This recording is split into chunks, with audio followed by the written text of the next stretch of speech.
Manu ಸಂಹಿತ್ YouTube ಚಾನಲ್ಗೆ ಆತ್ಮೀಯವಾದ ಸ್ವಾಗತ. ಸುಲಭವಾಗಿ ವರ್ಗ ಸಂಖ್ಯೆಗಳನ್ನು ಬರೆಯುವ ಕ್ರಮವನ್ನು ತಿಳಿದುಕೊಳ್ಳೋಣ ಬನ್ನಿ.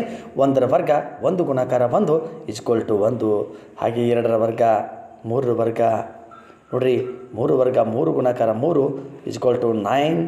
ಅಂದರೆ ಹಿಂದಿನ ವರ್ಗ ಸಂಖ್ಯೆ ಪ್ಲಸ್ ಬೆಸ್ ಸಂಖ್ಯೆ.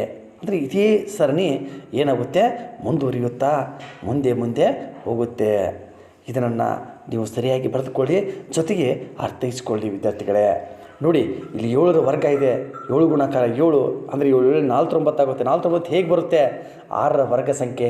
6ರ ವರ್ಗ ಎಷ್ಟು? 36. 36 ಪ್ಲಸ್ ಬೆಸ್ ಸಂಖ್ಯೆ, ಮುಂದಿನ ಬೆಸ್ ಸಂಖ್ಯೆ 13. ಇದೇ ರೀತಿಯಾಗಿ 8ರ ವರ್ಗವನ್ನು ನೋಡಿ, ಹಾಗೆ 15 ಬರುತ್ತೆ. 9ರ ವರ್ಗವನ್ನು ನೋಡಿರಿ, ಪ್ಲಸ್ 17 ಬರುತ್ತೆ ವಿದ್ಯಾರ್ಥಿಗಳೇ.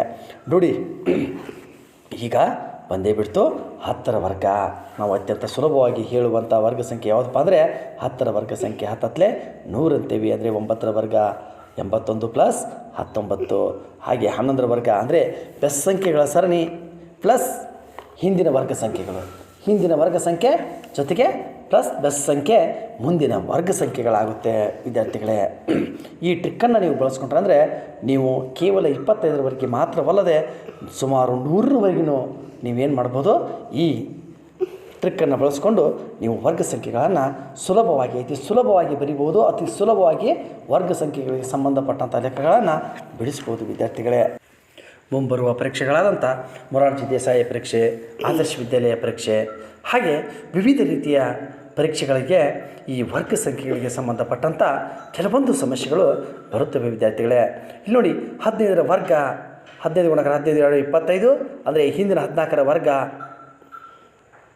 196 ಪ್ಲಸ್ 29.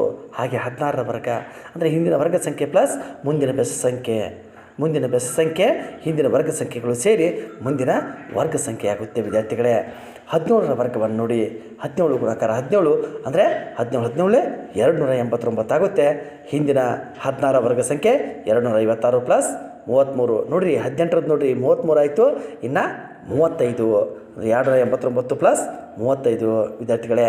ಈಗ ನೋಡಿ, 19ರ ವರ್ಗ ಸಂಖ್ಯೆ 19 ಗುಣಾಕಾರ 19 365 ಆಗುತ್ತೆ. ಆಗ ಅದಕ್ಕೆ ಅಂದರೆ 18ರ ವರ್ಗ ಸಂಖ್ಯೆ ಪ್ಲಸ್ 37. ನೋಡಿ, ಈಗ 21ರ ವರ್ಗ ಸಂಖ್ಯೆ. 21ರ ವರ್ಗ ಸಂಖ್ಯೆ ಎಷ್ಟಪ್ಪ ಅಂದರೆ 441. ಅಂದರೆ 20ರ ವರ್ಗ 400 ಪ್ಲಸ್ 41. ಹಾಗೆ 22ರ ವರ್ಗ ವಿದ್ಯಾರ್ಥಿಗಳೇ.